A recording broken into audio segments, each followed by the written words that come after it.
Regular ಬರೋನು ಮನೆ ಮಗನ ತರಕೆ ಇದ್ದ 45-46 ವರ್ಷ. ಒಂದು ಬಂದು ನಾನು ನಮ್ಮ ತಂದೆ 5:15 7 ಕಾಫಿ ಮಾಡ್ಕೊಡಾರ ಅವನಿಗೆ ಕುಡಿಯೋನು, ಒಂದು ಅರ್ಧ ಗಂಟೆ ಮಾತಾಡ್ಕೊಂಡು ಹೋಗೋನು. ನೋಡಿ ಅವನು ಮನೆ ಒಳಗೆ ಸತ್ತು ಹೋಗ್ಬೇಕಾಯ್ತು. ನಮ್ಮ ಮನೆ ಒಳಗೆ ಪಾಪ ಕೂತ್ಕೊಂಡು 7 ತನಕ ಮಾತಾಡ್ಕೊಂಡು ಹೋಗೋನು.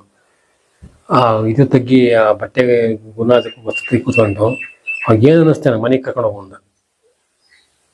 ತಕ್ಷಣ ಒಂದು ಆಟ ಸಿಕ್ಕೇ ಬಿಡ್ತೆ. ಅದೊಂದು ಆಟ ಸಿಕ್ತು, ಆಟ ತಗೊಂಡು ಮನೆ ಕರ್ಕೊಂಡು ಹೋಗಿ ಇದಕ್ಕೆ ಒಂದು ಅರ್ಧ ಮುಕ್ಕಾಲು ಗಂಟೆ ನಡೆದೇ ಹೋಯ್ತು. ಸರಿ ಬಂದು ಬೆಳಗ್ಗೆ ಎದ್ದು ಬೆಳಗ್ಗೆ ಅಂದರೆ ಸುಮಾರು 10-10:30 ಟೈಮ್ ಎದ್ದೆ. ನಾನು ಪುಸ್ತಕ ತೆಗಿಯೋಕ್ಕೂ ಗುರುನಾಥರು ಬಂದು, ಅಯ್ಯ ಏನಯ್ಯ ಹೇಳ್ದಲ್ಲೇ ಕೇಳಿದ್ರೆ ಬಂದ್ಬಿಡೋದೆ. ಗುರುಗಳಿಗೆ ಕೈ ಮುಗಿದ್ಬಿಟ್ಟು ಭಕ್ತಿಪೂರ್ವಕ ಕೈ ಮುಗಿದ್ಬಿಟ್ಟು ನನ್ನ ಕೈಲಿ ಎಷ್ಟಾಗುತ್ತೋ ಅಷ್ಟು ಕೌಂಟ್ಲೆಸ್ ಪ್ರದಕ್ಷಿಣೆ ನಮಸ್ಕಾರ ಮಾಡಿ, ನಮ್ಗೇನು ಗುರುನಾಥರು ಏನು ಹೇಳ್ಕೊಟ್ಟಿದ್ರು ಅದೊಂದಷ್ಟು ಶ್ಲೋಕ ಹೇಳ್ಕೊಂಡು ನಮಸ್ಕಾರ ಮಾಡಿ ಒಂದು ಆರತಿ ಮಾಡೋದು ನಂಗೆ ಹೇಳ್ಕೊಟ್ಟಿರೋ ಪದ್ಧತಿ. ಅವತ್ತು ನನಗೆ ಗೊತ್ತಾಗಿಲ್ಲ. ಬಾಣಾವ್ರಿಗೆ ಬಂದಾಗ ಬೃಂದಾವನಕ್ಕೆ ಒಂದು ಹಾಲು ಇಟ್ಟು ಬರೋಗಯ್ಯ, ಸಕ್ಕರೆ ಇಟ್ಟು ಬರೋಗು ಅಂತ ಕಳಿಸಿದ್ದು ನಾನು ಹಾಕಿ ಬಂದಿದ್ದೆ. ಮತ್ತು ಅಲ್ಲಿ ಅವ್ರನ್ನ ದರ್ಶನ ಮಾಡೋಕ್ಕೆ ಬಂದವ್ರಿಗೆಲ್ಲ ಸಮಾಧಾನ ಮಾಡಿ, ಆಮೇಲೆ ನಮ್ಮ ಅಮ್ಮಂಗೆ ಕೈ ಮುಗಿದ್ಬಿಟ್ಟು ಎಂಥ ಮಕ್ಳು ನೆತ್ತಿದ್ಯಮ್ಮ ಅಂತೇಳಿ ನಮ್ಮ ಅಮ್ಮಂಗೆ ನಮಸ್ಕಾರ ಮಾಡೋರು.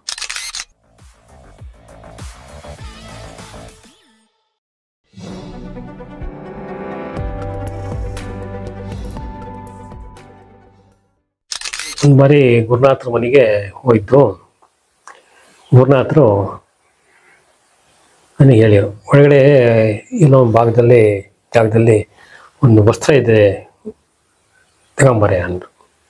ಒಳಗೆ ಹೋದೆ. ಅಲ್ಲಿ ಗುರುನಾಥರ ರೆಗ್ಯುಲರ್ ಇದ್ರು ವಸ್ತ್ರ ಕೊಡು ಅಂತಂದರು. ಹುಡುಕಿ ಕೊಟ್ಟ.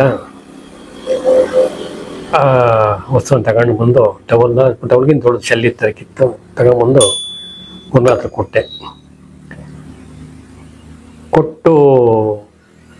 ಕೈ ಕೊಟ್ಟೆ. ಅದನ್ನು ಇಟ್ಕೊಂಡು ಒಂದು ದೃಷ್ಟಿ ನೋಡ್ಬಿಟ್ಟು ತೊಳೆ ಮೇಲೆ ಹಾಕೊಂಡು ಸೋರಿರು ಮತ್ತು ನನಗೆ ವಾಪಸ್ ಕೊಟ್ಟರು. ನನಗೇನು ಅರ್ಥ ಆಗಲಿಲ್ಲ ಏನು ಅಂತ. ತಗಳೆಯ ಮನೆಗೂ ತಗೊಂಡ್ಬಿಟ್ಟು ನಿಮ್ಮನೆ ಹೊರಗಡೆ ಸೂರಿಗೆ ಕಟ್ಟೆಯ ನೋಡೋಣ ಮುಂದೇನಾಗ್ತೆ ಅಂದರು. ನಾನು ಆ ವಸ್ತ್ರ ತಗೊಂಡೋಗಿ ಕಟ್ಟಿದೆ. ಅದಾದ ಸ್ವಲ್ಪ ದಿನಕ್ಕೆ ನಮ್ಮಲ್ಲಿ ಕೆಲಸ ಮಾಡ್ತಿದ್ದ ಹುಡುಗ ರೆಗ್ಯುಲರ್ ಬರೋನು ಮನೆ ಮಗನ ತರಕೆ ಇದ್ದ 45-46 ವರ್ಷ. ಒಂದು ಬಂದು ನಾನು ನಮ್ಮ ತಂದೆ 5:15 7 ಕಾಫಿ ಮಾಡ್ಕೊಡಾರ ಅವನಿಗೆ ಕುಡಿಯೋನು, ಒಂದು ಅರ್ಧ ಗಂಟೆ ಮಾತಾಡ್ಕೊಂಡು ಹೋಗೋನು. ಅವತ್ತೇನಾಗ್ಬಿಟ್ಟಿದೆ, ಕಾಫಿ ಮಾಡಿಕೊಟ್ಟಿದ್ದಾರೆ, ಕುಡಿದಿಯಾನೆ. ಹಿಂದ್ಗಡೆ ಕೊಟ್ಟಿಗೆ ಒಳಗೆ ಕಟ್ಟಿಗೆ ಜಾಗ ತುಳ್ಕೆ ಮನೇಲಿ ಅಲ್ಲೇ ಕೂತ್ಕೊಂಡು ವಾಂತಿ ಮಾಡ್ತೇನೆ. ತಮ್ಮ ಇದ್ದ ನೋಡಿದರೆ ವಾಂತಿ ಮಾಡ್ತೇನೆ ಅಂತ ನೋಡಿರೋ. ಆ ವಸ್ತ್ರ ಕಟ್ಟಿರುತ್ತೆ ಕೆಳಗಡೆನೆ. ಆಮೇಲೆ ಬೆನ್ನು ಸೋಗೋ ನೀರು ಕೊಟ್ಟು ಬೆನ್ನು ಸೌದ ಬಾಯಿ ಮುಗಿಸ್ ಹೋದ. ಮನೆ ಕರ್ಕೊಂಡು ಹೋಗು. ನಮ್ಮ ತಮ್ಮಂಗೆ ನಂಗೂ ಇದು ಮಾಡ್ದ. ಅವ್ನು ಬೈಕ್ ಹಾಕೊಂಡು ಒಂದು ಆಟೋ ತಗೊಂಬಂದ. ನಾನು ಅಲ್ಲಿ ಬೆನ್ನು ಸೋರ್ತಾ ಇದ್ದೆ. ಪಾಪ ಅವ್ನಿಗೆ ಮಾತಿ ನಿಂತಿಲ್ಲ. ಕೈ ಹಿಡಿದು ಕೂರಿಸ್ಕೊಂಡು ಮನೆ ಹತ್ರಕ್ಕೆ ಹೋದ್ಮೇಲೆ ಹಂಗೆ ಅರಪಜ್ಞಾವಸ್ಥೆ ಆಗಲಿ. ಪಾಪ ಅವರ ಹೆಂಡತಿ ಮಕ್ಕಳೆಲ್ಲ ಬಂದರು. ಆಸ್ಪತ್ರೆ ಹತ್ರ ಕರ್ಕೊಂಡು ಆಸ್ಪತ್ರೆ ಬೀಗ ಹಾಕಿತ್ತು. ಅಷ್ಟೊತ್ತಿ 190 ಫೋನ್ ಮಾಡೋಣ ಅಂತ 190 ಫೋನ್ ಮಾಡಿವು. ತುರ್ತು ಇದು ಬರುತ್ತಲ್ಲ ಆಂಬುಲೆನ್ಸ್ಗೆ. ನಮ್ಮ ಕಣ್ಣಿಗೆ ಒಂದು 10 ನಿಮಿಷದಲ್ಲೇ ಒಂದ್ಸತಿ ಗೊರ ಅಂತಂದ ಪ್ರಾಣವೇ ಹೋಗ್ಬಿಡ್ತು. ಏನು 6 ಗಂಟೆಗೆ ಬಂದಿಯಾನೆ, 7 ಕಾಲಿಗೆ ಅವ್ನು ಪ್ರಾಣವೇ ಹೋಯ್ತು. ಅಷ್ಟು ತನಕ ನಮ್ಮಲ್ಲಿ ಇರೋನು 6-6:45 ತನಕ ಮಾತಾಡ್ಕೊಂಡು ಹೋಗೋನು. ನೋಡಿ ಅವನು ಮನೆ ಒಳಗೆ ಸತ್ತು ಹೋಗ್ಬೇಕಾಯ್ತು. ನಮ್ಮ ಮನೆ ಒಳಗೆ ಪಾಪ ಕೂತ್ಕೊಂಡು 7 ತನಕ ಮಾತಾಡ್ಕೊಂಡು ಹೋಗೋನು. ಇದು ತಗ್ಗಿ ಆ ಬಟ್ಟೆಗೆ ಗುಣಾದಕ್ಕೆ ವಸತಿ ಕೂತ್ಕೊಂಡು ಏನು ಅನ್ನಿಸ್ತಾನೆ ಮನೆಗೆ ಕರ್ಕೊಂಡು ಹೋಗೋಣ. ತಕ್ಷಣ ಒಂದು ಆಟ ಸಿಕ್ಕೇ ಬಿಡ್ತೆ. ಅದೊಂದು ಆಟ ಸಿಕ್ತು, ಆಟ ತಗೊಂಡು ಮನೆ ಕರ್ಕೊಂಡು ಹೋಗಿ ಇದಕ್ಕೆ ಒಂದು ಅರ್ಧ ಮುಕ್ಕಾಲು ಗಂಟೆ ನಡೆದೇ ಹೋಯ್ತು ಕೆಲಸ. ಅರ್ಧ ಗಂಟೆ ಬಂದಿದ್ದು ನಮ್ಮ ಮನೆ ಒಳಗೆ ಪ್ರಾಣ ಹೋಗ್ಬೇಕಾಯ್ತು. ಮನೆ ಒಳಗೆ ಹೋಗ್ಬೇಕಾಯ್ತು ಪ್ರಾಣ. ಇವರು 45-46 ವರ್ಷ ಹುಡುಗ. ಇನ್ನೇ ಕೆಟ್ಟ ದೂರ ನಾವು ತಗೋಬೇಕಾಯ್ತು. ಈಗ ಮನೆ ಒಳಗೆ ಹೋಗಿರಂತೆ ಏನಾಯ್ತು ಅಂತ ನಂತರ ಜನಗಳು ಆಡಕೊಳ್ಳಕ್ಕೆ ಅಂತೆ ಬಚಾವ್ ಮಾಡಿರೋದನ್ನು ಗುರುನಾಥರು. ನಮ್ಮ ತಂದೆ ಯಾವಾಗಲೂ ಹೇಳ್ತಿರ್ತಾರೆ, ಗುರುನಾಥದಿಂದ ನಾವು ಒಂದು ಕೆಟ್ಟ ಅಪವಾದದಿಂದ ಪಾರಾದವು, ಜನಗಳು ಆಡ್ಕೊಳ್ಳಕ್ಕೆ ಅಂತೆ. ಪಾಪ ನಮ್ಮ ಮನೆ ಮಗನ ತರಕೆ ಇದ್ದ ಪಾಪ. ಗುರುನಾಥರು ಆ ಅಪವಾದನ ತಪ್ಪಿಸಿರು. ಆಕ್ಚುಲಿ ಆಸ್ಪತ್ರೆಯಲ್ಲೇ ಪ್ರಾಣ ಹೋಯಿತು. ಆಸ್ಪತ್ರೆ ಹೊರಗಡೆಲೇ ಆಟೋದಲ್ಲೇ ಕೂರಿಸಿದ್ದು, ಒಂದು ಆಟೋದಲ್ಲೇ ಪ್ರಾಣ ಹೋಯಿತು. ಅವನು ಮನೆ ಮಗನ ತಿರುಗಿದ್ದ. ಅವತ್ತು ನಾನು ಮಲಗಿ ಎದ್ದೇಳಬೇಕು ಸುಮಾರು 10-10:30 ಟೈಮು. ಯಾಕೆಂದ್ರೆ ನನಗೆ ತುಂಬ ನಿದ್ದೆ ಬೇಕಾಗಿತ್ತು. ಅರಸೀಕೆರೆಯಲ್ಲಿ ಆರಾಧನೆ ಎಲ್ಲ ಮಾಡ್ಕೊಂಡು ತುಂಬ ಎಲ್ಲ ಸುಸ್ತಾಗ್ಬಿಟ್ಟಿತ್ತು ನನಗೆ. ನಾನು ನಿದ್ದೆ ಮಾಡಬೇಕು ಅಂತಲೇ ಗುರುನಾಥನ ಮನೆಯಿಂದ ನಾನು ಬಾಣಾವರಕ್ಕೆ ಬಂದಿದ್ದು. ದುರುದ್ದೇಶ ಏನಿಲ್ಲ, ಉದ್ದೇಶಪೂರ್ವಕವಾಗಿ ಬಂದೆ. ಅಲ್ಲಿದ್ರೆ ಮಲಗೋಕ್ಕಾಗಲ್ಲ. ಯಾಕೆ ಮಲಗೋಕ್ಕಾಗಲ್ಲ ಅಂದ್ರೆ ಯಾರಾದ್ರು ಬರ್ತಾನೆ ಇರ್ತಾರೆ, ಇಲ್ಲ ತಂದ್ಕೊಡು ತಂದ್ಕೊಡು ಅದು ತಗೊಂಬ ಅಂತಾರೆ, ಇಲ್ಲ ಶೃಂಗೇರಿ ಬಿಲ್ಪತ್ರೆ ಮತ್ತೊಂದು ವ್ಯವಸ್ಥೆ ಮಾಡಿ ಈ ಥರ ಎಲ್ಲ ಇರೋದು. ಒಟ್ಟಿನಲ್ಲಿ ನಾವು ಯಾರು ಸುಮ್ಮನಿರ್ತಿರ್ಲಿಲ್ಲ, ಏನಾದ್ರು ಒಂದು ಮಾಡಿಸ್ತಾನೆ ಇರೋದು. ಅಲ್ಲಿ ಬ್ಯುಸಿ ಆಗಿರ್ತೀವಿ, ಬ್ಯುಸಿ ಮಾಡ್ತಾರಲ್ಲ ಅಂತ ನಾನು ರೆಸ್ಟ್ ಬೇಕಾಯಿತು ಅಂತ ಬಾಣಾವರಕ್ಕೆ ಬಂದೆ. ಅದು ಸ್ವಲ್ಪ ಹೇಳ್ದಲ್ಲೇ ಕೇಳ್ದಲ್ಲೇ ಬಂದೆ. ಅವಾಗ ನಂಗೆ ನಿದ್ದೆ ಬೇಕಾಗಿತ್ತು ಅಂತ ಸರಿ ಬಂದು ಬೆಳಗ್ಗೆ ಎದ್ದು ಬೆಳಗ್ಗೆ ಅಂದರೆ ಸುಮಾರು 10-10:30 ಟೈಮ್ ಎದ್ದೆ. ನಾನು ಪುಸ್ತಕ ತೆಗಿಯೋಕ್ಕೂ ಗುರುನಾಥರು ಬಂದು, ಅಯ್ಯ ಏನಯ್ಯ ಹೇಳ್ದಲ್ಲೇ ಕೇಳಿದ್ರೆ ಬಂದ್ಬಿಡೋದಕ್ಕೆ ನಂಗೆ ಆತಂಕವಾಗಲ್ಲನೇ. ನಾನು ಸುಮ್ಮನೆ ಒಂದು ನಗ್ತೆ. ಆಮೇಲೆ ನೋಡಿ ಸರ್, ಕದ್ದೋಗ ಪರಮಾತ್ಮ ಇಲ್ಲೇದೆ ಸರ್, ದರ್ಶನ ಕೊಟ್ಟಲ್ಲ ಸರ್ ಅಂತಂದು. ಆಮೇಲೆ ನಾನು ಸ್ವಲ್ಪ ಏನು ಗುರು ಇದು, ನಾವು ಹೀಗೆ ಅವ್ರು ಹೇಳ್ದಲ್ಲ ಕೇಳ್ದೆ ಬಂದಿದ್ದು ಸತ್ಯ. ಬಂದ ಕೂಡಲೇ ಮತ್ತೆ ಹಿಂದ್ಗಡೆನೆ ನಾನು ಹುಡ್ಕೊಂಡು ಬಂದಿದ್ದಲ್ಲ ಗುರುನಾಥರು. ನಾವೇನು ಅಂಥ ದೊಡ್ಡ ವ್ಯಕ್ತಿಗಳಲ್ಲ, ಏನೂ ಅಲ್ಲ, ಮಾಮೂಲಿ ಸಾಮಾನ್ಯ ಭಕ್ತರು ಬಂದ್ರಲ್ಲ ಅಂತೇಳಿ ತುಂಬ ನಾನು ಒಂದು ಸ್ವಲ್ಪ ಭಾವುಕತೆ ಒಳಗಾದೆ. ನಾನು ಭಾವುಕತೆ ಒಳಗಾಕ ಒಂದು ಕಾರಣ ಏನು ಅಂದರೆ ನನಗೂ ಮೈಕೈಯೆಲ್ಲ ಸ್ಟ್ರೈನ್ ಆಗೋಗಿತ್ತು, ತುಂಬ ಸುಸ್ತಾಗ್ಬಿಟ್ಟಿದ್ದೆ. ಗುರುನಾಥರಿಗೂ ಗೊತ್ತಿತ್ತಲ್ಲ.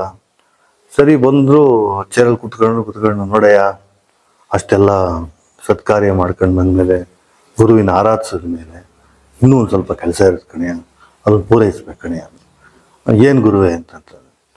ನನಗೆ ಬೃಂದಾವನಕ್ಕೆ ಹೋಗಿ ಒಂದು ಲೋಟ ಹಾಲು ಒಂದು ಸಕ್ಕರೆ ಹಾಕ್ಬಿಟ್ಟು ಬರೋವೆ. ನನಗೆ ಯಾವತ್ತೂ ಹಂಗೆ ಹೇಳಿರಲಿಲ್ಲ. ಯಾಕೆ ಹಂಗಂತ ಹೇಳಿದ್ರು ಅನ್ನೋದು ಈಗೀಗ ಅರ್ಥವಾಗುತ್ತೆ. ತುಂಬ ಅವಾಗ ಅರ್ಥವಾಗಿರಲಿಲ್ಲ, ಸ್ವಲ್ಪ ಈಗೀಗ ಅರ್ಥವಾಗ್ತದೆ ಯಾಕೆ ಹಂಗೆ ಹೇಳ್ತಾ ಇದ್ರು. ಒಂದು ಲೋಟ ಹಾಲು ತಗೊಂಡು ಸಕ್ಕರೆ ತಗೊಂಡು ಸೀದಾ ಇದು ಮಾಡ್ಕೊಂಡು ಚಲ್ಲೆ ಹೊದ್ಕೊಂಡೆ ಸಾಮಾನ್ಯ ಮನೆಯಿಂದ ವೇದಿಕೆಗೆ ಹೋಗ್ತಿದ್ವಿ. ಬಾಣಾವರದ ಕೃಷ್ಣ ಯೋಗೀಂದ್ರ ಸರಸ್ವತಿ ಪರಮಹಂಸರ ಬೃಂದಾವನಕ್ಕೆ ಕಳ್ಸೋರು, ನಮ್ಮ ಮನೇಲಿ ಕೂತ್ಕೊಂಡು ಕಳ್ಸೋರು. ಹೋಗಿ ನಂದೇನು ಅಂತಂದರೆ, ನಾನು ಯಾವಾಗಲೂ ಇವತ್ತು ಅಷ್ಟೇ, ನಾನು ಬೃಂದಾವನಕ್ಕೆ ಬಾಣಾವರಕ್ಕೆ ಅಂತ ಹೋದರೆ ಹಾಲು ತಗೊಂಡೋದ್ರೆ ನಾನು ಇಟ್ಬಿಟ್ಟು ನೈವೇದ್ಯ ಮಾಡಿ ಆಮೇಲೆ ನಾವು ಕುಡಿದು ಬಿಡೋದು ಅದೆಲ್ಲ ಇಲ್ಲ. ನನಗೇನು ಅಭ್ಯಾಸ ಮಾಡ್ಸಿದ್ರೆ, ನಾನು ಮೇಲ್ಗಡೆ ಬೃಂದಾವನದ ಮೇಲ್ಗಡೆ ಹಾಲು ಹಾಕಿ ಅಲ್ಲೇ ಸಕ್ಕರೆನೂ ಹಾಕ್ಬಿಟ್ಟು ಗುರುಗಳಿಗೆ ಕೈ ಮುಗಿದ್ಬಿಟ್ಟು ಭಕ್ತಿಪೂರ್ವಕ ಕೈ ಮುಗಿದ್ಬಿಟ್ಟು ನನ್ನ ಕೈಲಿ ಎಷ್ಟಾಗುತ್ತೋ ಅಷ್ಟು ಕೌಂಟ್ಲೆಸ್ ಪ್ರದಕ್ಷಿಣೆ ನಮಸ್ಕಾರ ಮಾಡಿ, ನಮ್ಗೇನು ಗುರುನಾಥರು ಏನು ಹೇಳ್ಕೊಟ್ಟಿದ್ರು ಅದೊಂದಷ್ಟು ಶ್ಲೋಕ ಹೇಳ್ಕೊಂಡು ನಮಸ್ಕಾರ ಮಾಡಿ ಒಂದು ಆರತಿ ಮಾಡೋದು ನಂಗೆ ಹೇಳ್ಕೊಟ್ಟಿರೋ ಪದ್ಧತಿ. ಅವತ್ತು ಹಾಗೆ ಮಾಡಿದ್ರು. ಹಾಲು ತಗೊಂಡೋದೆ ಹಾಕ್ತೆ, ಸಕ್ಕರೆ ತಗೊಂಡೋಗಿ ಅದ್ರ ಮೇಲೆ ಹಾಕ್ಬಿಟ್ಟು ಸ್ವಲ್ಪ ನಮಸ್ಕಾರ ಮಾಡ್ಕೊಂಡು ಅದೇ ಒಂದು ಸ್ವಲ್ಪ ಪ್ರಸಾದವನ್ನು ತಗೊಂಡು ಗುರುನಾಥರು ಮನೇಲೇ ಇದ್ದಾರಲ್ಲ ಅಂತ ಹಿಂಗೆ ಸೊಂಟಕ್ಕೆ ಹಿಂಗೆ ಸಿಗಿಸ್ಕೊಂಡೆ ಸೀದಾ ಬಂದಿದೆ ಕೆಲಸ. ಒಂದು ಅಯ್ಯ ಅಲ್ಲ ಕಣಯ್ಯ, ಹಾಲು ಇಟ್ಟು ಬಾ ಅಂದರೆ ಹಾಕ್ಬಿಟ್ಟು ಬಂದ್ಬಿಡಿದೀನಿ, ಹಾಲು ಇಟ್ಟು ಬಾ ಅಂತಂದ್ರೆ ಹೇಳಿದ್ದು ಅವನು. ಗುರುವೇ ಇಟ್ಟರೆ ಇದಾಗುತ್ತೆ, ಅಕಸ್ಮಾತ್ ಚೆಲ್ಲೋದು ಮತ್ತು ಇದೆಲ್ಲ ಆಗುತ್ತೆ, ಮೇಲ್ಗಡೆ ಹಾಕ್ಬಿಟ್ರೆ ಅಟ್ಲೀಸ್ಟ್ ತುಳಸಿ ಗಿಡನಾರ ಇದಾಗುತ್ತೆ, ತಲುಪುತ್ತೇನೋ ಗುರುವಿಗೆ. ನಿನ್ನ ಭಾವನೆ ಮೆಚ್ಕೊಂತೀನಿ ಕಣೆಯ, ಈ ಸದ್ಭಾವನೆಗಳೇ ಕಣೆಯ ಕೊನೆ ತನಕ ಇಟ್ಕೋಬೇಕು ಕಣೆಯ, ಅದೇ ಗುರುಬಂಧುತ್ವ, ಅದೇ ಗುರುತ್ವ ಕಣೆಯ. ಈ ಸದ್ಭಾವನೆನ ಕೊನೆಯ ತನಕ ಇಟ್ಕೋಬೇಕು. ಇಟ್ಕೋಬೇಕು ಕಣೆಯ, ಇಟ್ಕೊಂತೀಯ ಕಣೆಯ ನೀನು, ಯಾವಾಗಲೂ ಮೇಲ್ಗಡೆ ಹಾಲು ಹಾಕ್ತೀಯ ಅಲ್ವನೇ. ಹ್ಞೂ ಗುರುವೆ, ಇದನ್ನು ನೀನು ಇರೋ ತನಕ ಇದನ್ನು ನಡ್ಸ್ಕೊಂಡು ಹೋಗ್ಬೇಕು ಕಣೆಯ ಅಂತೇಳಿ ಹೇಳೋರು. ನನ್ನ ಕಣ್ಣಲ್ಲಿ ಒಂದು ಸ್ವಲ್ಪ ನೀರು ಬಂದಂಗೆ ಆಯಿತು. ಅವರು ಒಂದು ಸ್ವಲ್ಪ ಭಾವುಕತೆ ಒಳಗಾದ್ರು. ಯಾಕೆಂದರೆ ಕೃಷ್ಣ ಯೋಗೀಂದ್ರರ ವಿಚಾರ ಬಂದಾಗಿಲ್ಲ ಅವ್ರು ಹಂಗೆ. ಆಮೇಲೆ ಅವತ್ತು ಹಂಗಾಗ ಕಾರಣನೂ ಏನು, ನಮಗೂ ತುಂಬ ಸ್ಟ್ರೈನ್ ಆಗಿತ್ತು. ಆ ಸ್ಟ್ರೈನ್ ಎಲ್ಲ ನನಗಾಗಿರೋ ಸುಸ್ತಿನೆಲ್ಲ ಅವರು ನನ್ನಿಂದ ಹೇಳ್ಕೊತಾ ಇದ್ದಾರೆ. ಅವತ್ತು ನನಗೆ ಗೊತ್ತಾಗಿಲ್ಲ. ಬಾಣಾವರಕ್ಕೆ ಬಂದಾಗ ಬೃಂದಾವನಕ್ಕೆ ಒಂದು ಹಾಲು ಇಟ್ಟು ಬರೋಗಯ್ಯ, ಸಕ್ಕರೆ ಇಟ್ಟು ಬರೋಗು ಅಂತ ಕಳಿಸಿದ್ದು ನಾನು ಹಾಕಿ ಬಂದಿದ್ದೆ. ಬಟ್ ಅಲ್ಲಿ ಹಾಕಿದ ಮೇಲೆ ನನಗಲ್ಲಿ ಸ್ಟ್ರೈನ್ ಕಮ್ಮಿ ಆಯಿತು, ಮೈಕೈ ನೋವೆಲ್ಲ ಕಮ್ಮಿ ಆಯಿತು. ಆದರೆ ಅವ್ರು ತಗೊಂಡಿದ್ದಾರೆ ಅಂತ ನನಗೆ ತುಂಬ ದಿವಸದ ಮೇಲೆ, ತುಂಬ ವರ್ಷದ ಮೇಲೆ ನನಗೆ ಅನುಭವ ಬಂದಿದ್ದು. ಹಿಂಗಿರ್ಬೋದೇನೋ ಅಂತೇಳಿ ಅವರು ಸ್ವಲ್ಪ ಭಾವುಕತೆ ಒಳಗಾದ್ರು. ಅವತ್ತು ಅಷ್ಟೆಲ್ಲ ಕಷ್ಟಪಡ್ತಿರಳೆ, ಅಷ್ಟೆಲ್ಲ ಮಾಡ್ತಿರಳೆ, ನಾನು ಇಷ್ಟು ಮಾಡಬೇಡವೇನೆ ಅಂತ ಇಷ್ಟು ಮಾಡಬೇಡ ಅಂದರೆ ಏನು ಅಂತ ಗೊತ್ತಿಲ್ಲ ನನಗೆ. ನಾನು ಹೇಳಿದ್ರಲ್ಲ ಈ ಕೆಲಸನೇನೋ ಹೇಳಿದ್ರು ಅಂತ ಅಂದ್ಕೊಂಡು. ಬಟ್ ಅವರು ನಮ್ಮ ಸ್ಟ್ರೈನ್ನ, ನಮ್ಮಲ್ಲಿರೋ ಸುಸ್ತನ್ನೆಲ್ಲ ಅವರು ಹೇಳ್ಕೊಂಡ್ಬಿಡೋರು. ಅದು ನನ್ನ ಅನುಭವಕ್ಕೆ ಬಂದಿದೆ. ಒಂದು ಸಾರಿ ಅಲ್ಲ, ಸುಮಾರು ಒಂದು 50-60 ಬಾರಿ ಅದು ಅನುಭವಕ್ಕೆ ಬಂದಿದೆ. ನಮ್ಗೆ ತುಂಬ ಸುಸ್ತಾಗಿದ್ದಾಗ ಅವ್ರು ಆ ಸುಸ್ತನ್ನ ತಗೊಂಡ್ಬಿಟ್ಟು ನಮ್ಮನ್ನು ಲವಲವಿಕೆಯಾಗಿ ಮಾಡ್ಬಿಡೋರು, ನಮಗೆ ಹೊಸ ಚೈತನ್ಯ ಬಂದಂಗೆ ಮಾಡ್ಬಿಡೋರು, ಇಲ್ಲ ಒಂದು ಲೋಟ ನೀರು ಕುಡ್ಸೋದು, ಇಲ್ಲ ನಮ್ಮನ್ನು ಡೈವರ್ಟ್ ಮಾಡ್ಬಿಡೋದು, ಏನೋ ಒಂದು ಮಾಡಿಬಿಡೋರು. ಬಟ್ ಅವತ್ತಿನ ಕಾಲಕ್ಕೆ ಅದು ನಮಗೆ ಅದು ವಿಶೇಷವೇ. ಬಟ್ ಇವತ್ತಿನ ಇದಕ್ಕೆ ಹೇಗೇನೋ ಗೊತ್ತಿಲ್ಲ ನನಗೆ. ಬಟ್ ಅವತ್ತಿನ ಕಾಲಕ್ಕೆ ಅದು ವಿಶೇಷ ನಮಗೆ. ಯಾಕೆಂದರೆ ಬೇಕಾದಷ್ಟು ಜನ ಸಂಪರ್ಕದಲ್ಲಿ ಇದ್ರು, ಬರೋರು ಹೋಗೋರು ಇದೆಲ್ಲ ಮಾಡೋರು. ಬೇರೆದು ನೋಡೋದಕ್ಕಿಂತ ನಮ್ಮನ್ನೇ ನಾವು ಜಾಸ್ತಿ ಅನುಭವಿಸಿರೋದು ಜಾಸ್ತಿ. ನಾನೊಂದು ಸರಿ ಕೇಳಿದೆ, ಗುರುವೇ ಈಗ ತುಂಬ ಸುಸ್ತಾದಾಗ, ತುಂಬ ಇದೆಲ್ಲ ಆದಾಗ ನಾವು ಏನು ಮಾಡಿದ್ರೆ ನಮ್ಮ ಎನರ್ಜೈಸ್ಡ್ ಆಗ್ತೀವಿ, ಅಂದರೆ ಪುನಃ ನಾವು ಲವಲವಿಕೆ ಆಗ್ತೀವಿ, ಆಸಕ್ತಿಯಾಗಿ ಓಡಾಡ್ತೀವಿ, ಚೈತನ್ಯಯುಕ್ತವಾಗಿ ಓಡಾಡ್ತೀವಿ, ಏನು ಮಾಡಿದ್ರೆ ಅದೆಲ್ಲ ನಾನೇ ಮಾಡ್ಬೇಕು ಕಣೆಯ, ಅದೆಲ್ಲ ನಾನೇ ಮಾಡಬೇಕು ಅನ್ನೋದು. ನಾನೇ ಮಾಡಬೇಕು ಒಂದು ಅರ್ಥ ಏನು ಅಂದರೆ ನಮ್ಮಿಂದ ಅವ್ರು ಹೇಳ್ಕೋಬೇಕು, ಆ ಥರ ಹೇಳೋರು ಅವಾಗ. ಇದಿಷ್ಟು ಅರಸೀಕೆರೆ ಆರಾಧದಲ್ಲಿ ನನಗೆ ಆರಾಧನೆ ಆದಮೇಲೆ ಗುರುನಾಥ ನಾನು ಅಲ್ಲಿಂದ ಹೊರಟು ಬಾಣಾವರಕ್ಕೆ ಅಂತ ಬಂದಮೇಲೆ ನನಗೆ ಕೊಟ್ಟ ಅನುಭವ. ಆಮೇಲೆ ಮನೆಯಿಂದ ಸಂಜೆ ಒಂದು 5 ಗಂಟೆ ತನಕ ಇದ್ದರು. ಕೆಲವೊಂದು ಜೀವನಕ್ಕೆ ಬೇಕಾದ ಸಾಧನೆ ಬಗ್ಗೆ ಎಲ್ಲ ಹೇಳಿದ್ರು. ಸುತ್ತಮುತ್ತ ಬಂದವ್ರಿಗೆಲ್ಲ ಮಾತಾಡಿಸಿ ಮತ್ತಲ್ಲೇ ನಮ್ಮನೆ ಸುತ್ತನೇ ಎಲ್ಲ ಪ್ರಸಾದ ಎಲ್ಲ ಇದಾಯಿತು. 5:05ವರೆಗೆ ಬರ್ತೀನಿ ಕಣೆ, ಬೆಳಗ್ಗೆ ಬಂದ್ಬಿಡೆ ಅಂತ. ಬೆಳಗ್ಗೆ ಬರ್ತೀಯಲ್ಲ ಅಂತ. ಸರಿ ಗುರುಗಳೇ, ಅವ್ರನ್ನ ಅಲ್ಲಿ ತನಕ ಬಿಟ್ಕೊಟ್ಬಿಟ್ಟು ನಾನು ಬಂದು ಪುನಃ ಮಲಗಿದವನು. ಬೆಳಗ್ಗೆ ನಾನು ಎದ್ದಾಗಲೇ 7 ಗಂಟೆ. ಅಷ್ಟು ಸುಸ್ತಾಗಿ ರಿಲ್ಯಾಕ್ಸ್ ಆಗಿದ್ರು. ನಂಗೆ ನಿದ್ದೆ ಬೇಕಾಗಿತ್ತು. ಈ ಥರ ಪ್ರಕ್ರಿಯೆಗಳು ಬೇರೆ ಬೇರೆ ಸ್ಥಳಗಳಿಂದ, ಬೇರೆ ಬೇರೆ ಕಡೆಯಿಂದ ಜನಗಳು ಪ್ರಾರ್ಥನೆ ಮಾಡಿದಾಗ ಕೂಡ ಅದನ್ನು ಕೂಡ ನಡ್ಸ್ಕೊಟ್ಟಿದ್ದಾರೆ ಅಂತ ನಂಗೆ ಎಷ್ಟೋ ದಿನದ ಮೇಲೆ ನಮ್ಗೆ ಅರಿವಿಗೆ ಬರೋಕ್ಕೆ ಶುರುವಾಯಿತು.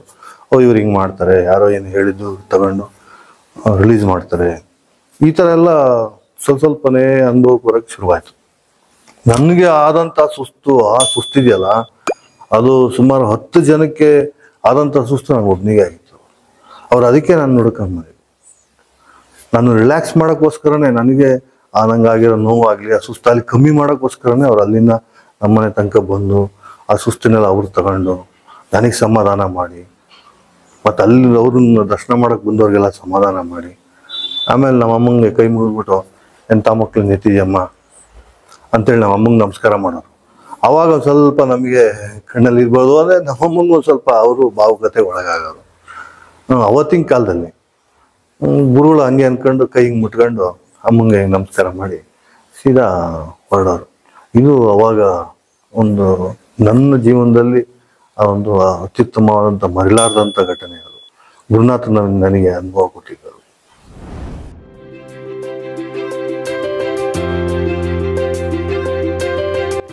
ದಯಮಾಡಿ ಲೈಕ್ ಮಾಡಿ, ಶೇರ್ ಮಾಡಿ, ಸಬ್ಸ್ಕ್ರೈಬ್ ಮಾಡಿ, ಮರೆಯದೆ ಬೆಲ್ ಬಟನ್ ಒತ್ತಿ.